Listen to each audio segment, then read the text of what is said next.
most Chinese revolutionaries were born in the countryside. Also, of course, they were more likely to be son of landlords, or at least, like Mao, of rich peasants than poor peasants. Yet, few were prone to such categorical condemnation as those uttered by Gorky or Marx or many others. They could not, to be sure, refrain from noticing peasant ignorance, conservatism, superstition, their suspicion of anyone coming from as far away as 40 li, this is less than 15 miles. Yet they felt much less contempt, scorn, than liking for the peasant, and they were very quick to excuse them. Many Chinese intellectuals, radical intellectuals, and some revolutionary, they would say it's not their fault, they are not inherently stupid, they did not benefit from the same opportunities as we did, or because they sacrificed for us, we were able to study, or even we have much to learn from peasants, those innocent, honest human beings. They have not been perverted by the cities and civilization. They work hard for so little profit and so on.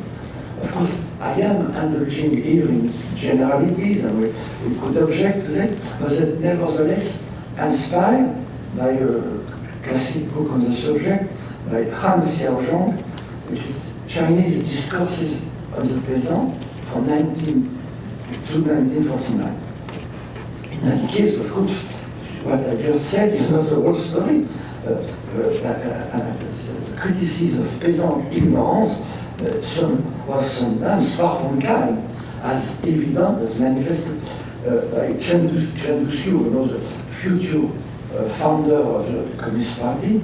This reprobation and condemnation of the Boxer, which was the Boxer, first of all, a peasant movement all over China.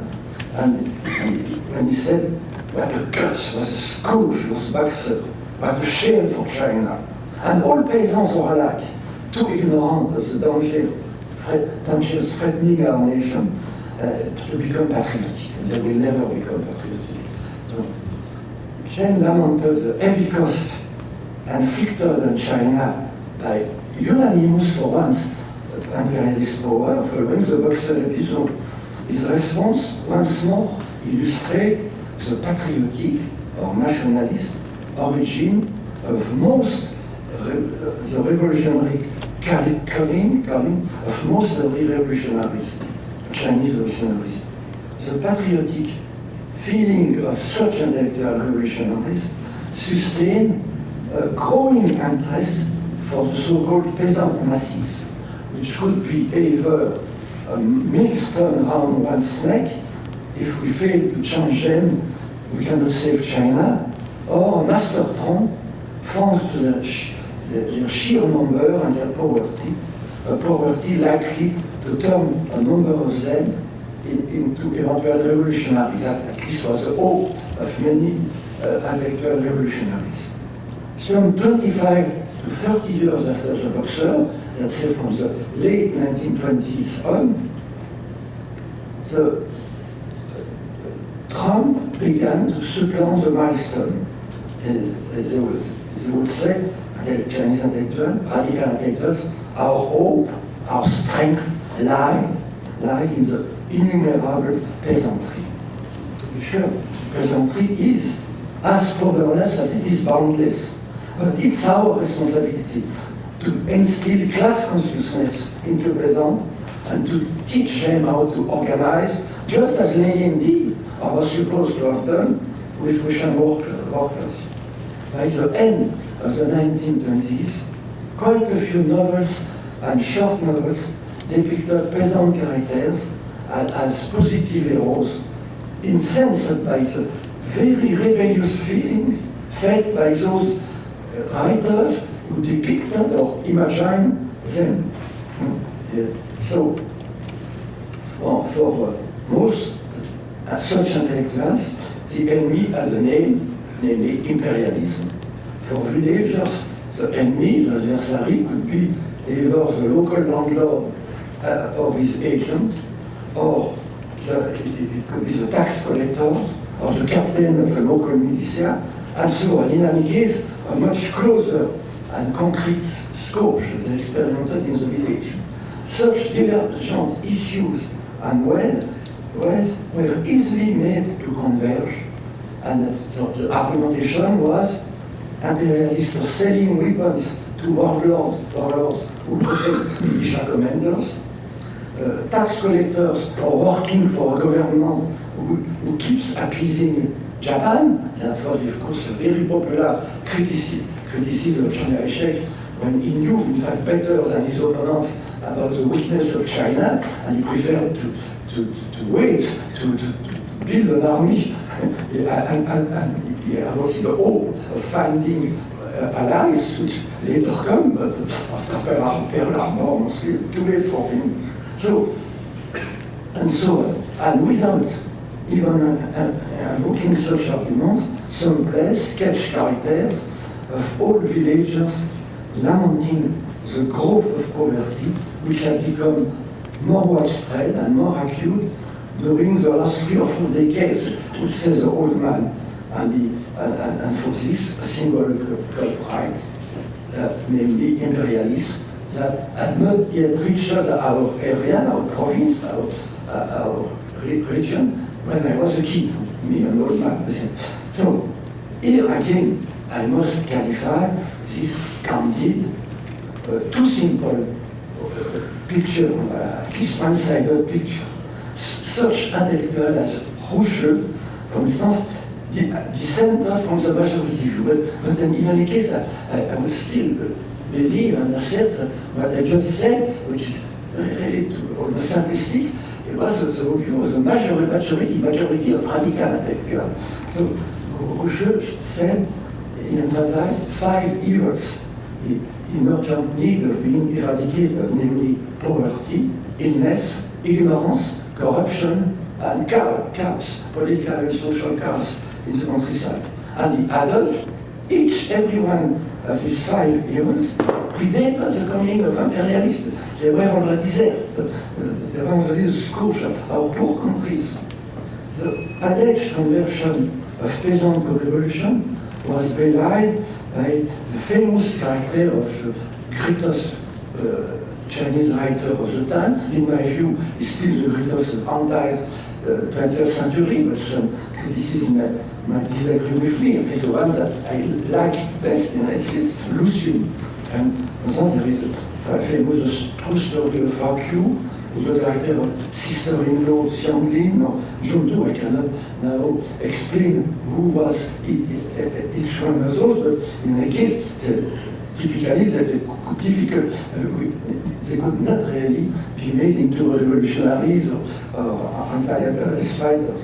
So, but what is typical is that it's soon after the true story of Q by the most famous of the 3 I just mentioned by Lucian was published. It was attacked by early communists, and the Communist Party was at the time 1 year old, and several years later, in 1928, there was one communist writer, his name is Chen Xiangsun, but he's better known under his alias A. Ying. He castigated that short story at the defunct time of RQ, in a famous article, very famous among literary circles in China. And he said such characters as RQ are no longer to be found anywhere in China. RQ belongs to the past, dead and gone back.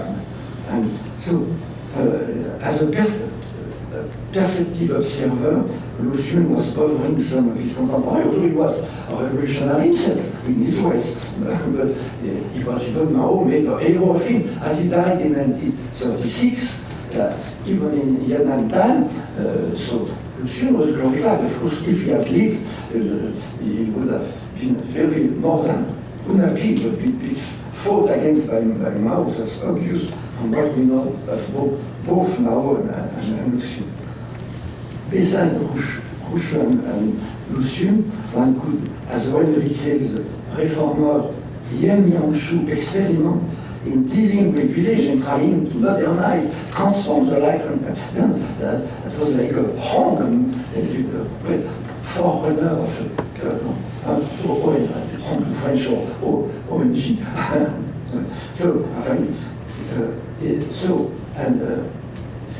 What he did is vividly exposed in a classic book by Charles Elford, in his classic studies, to the people, James Yen and village China.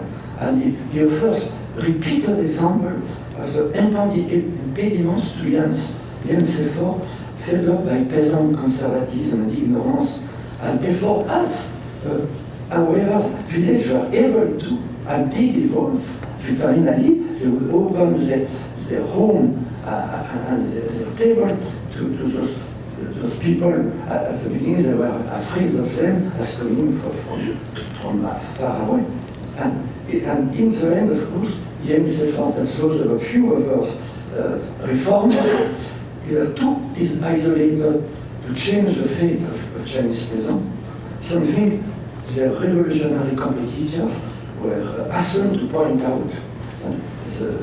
The Chinese communists, mostly them, they were too impatient to content themselves with such slow, patient, frustrating efforts.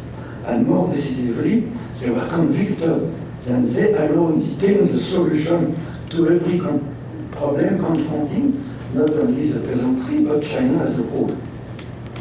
And they did not spare their efforts and sacrifice, nor those of the peasant, in order to achieve the greatest peasant revolution in human history. It's, of course, a largely misleading label, as I have tried to document elsewhere, but that's still, was a cliché for a long time.